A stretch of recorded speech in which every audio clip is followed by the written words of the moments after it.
Les débuts du spectacle, en fait, ne sont pas dans l'espace public puisqu'on a commencé en salle et très vite, la nécessité a été d'aller dehors parce que c'était aussi le fait de partager une œuvre classique qui est le Sacre du printemps de Stravinsky, au plus grand nombre et notamment en la faisant sortir des salles où elle est très, très souvent enfermée. L'autre objectif, ça a été aussi de faire résonner ce qu'on fait avec la ville, que ce soit les habitants et les habitantes de la ville, mais aussi tout ce qui n'est pas humain à l'intérieur et tout ce qui existe, les bâtiments, les formes de vie non humaines, etc.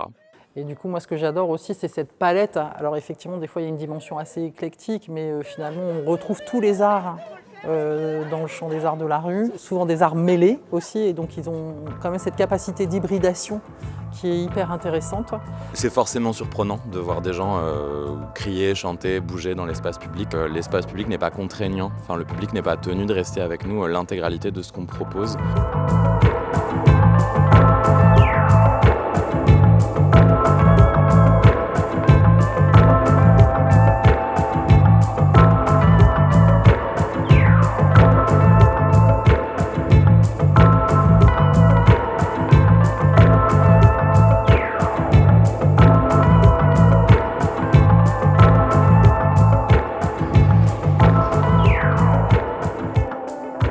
C'est aussi l'occasion de partager des visions d'artistes sur ce qui se passe dans le monde, sur l'actualité aussi souvent. Alors dans les thématiques qui reviennent, il y a souvent aussi beaucoup de récits, des récits liés à la famille, à la manière de faire famille. Cette année, il y a des thématiques pas faciles, mais qui sont traitées, je trouve, avec beaucoup de délicatesse, une relation père-fils, avec plutôt en trame de fond des questions de domination sociale. On a un spectacle sur l'inceste. On a la nouvelle création de l'ACTA sur les colères. On fait du théâtre partout sauf dans des théâtres. Une des raisons fondamentales et essentielles, c'est la sociologie des publics. Pour qui est-ce qu'on bosse? Pour qui est-ce qu'on fait du théâtre? Et ce qu'on essaye de faire, c'est de bosser pour tout le monde. Et le seul endroit où il y a tout le monde, c'est la rue, c'est dehors. On est toujours effectivement en train d'essayer d'établir une relation avec chaque individu qui vient nous voir, juste assez fine pour qu'il ou elle soit sûr que c'est bien à lui ou à elle qu'on parle et que sa présence importe individuellement.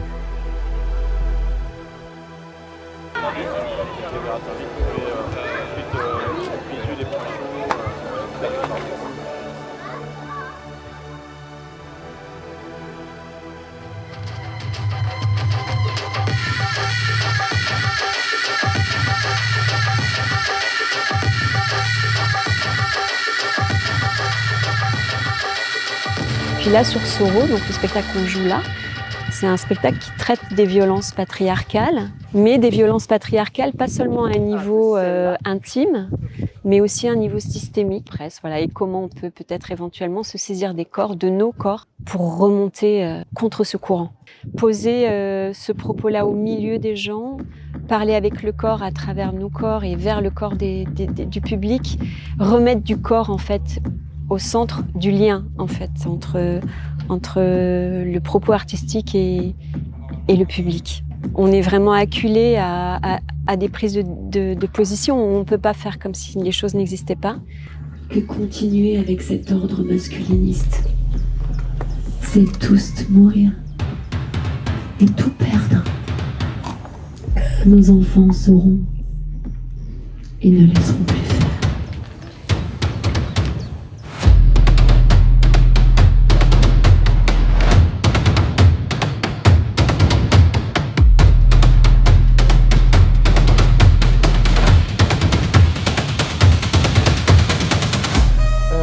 Quand même aussi l'art de se renouveler, de se réinventer. En tout cas, il y a toujours des recherches d'écriture, d'esthétique, de comment on rentre en relation avec les spectateurs. Et donc moi, ça, cet endroit-là aussi de comment, je trouve que c'est un art vraiment relationnel et comment on choisit ses formes pour rentrer en relation de façon un peu différente des confrontations théâtrales habituelles classiques.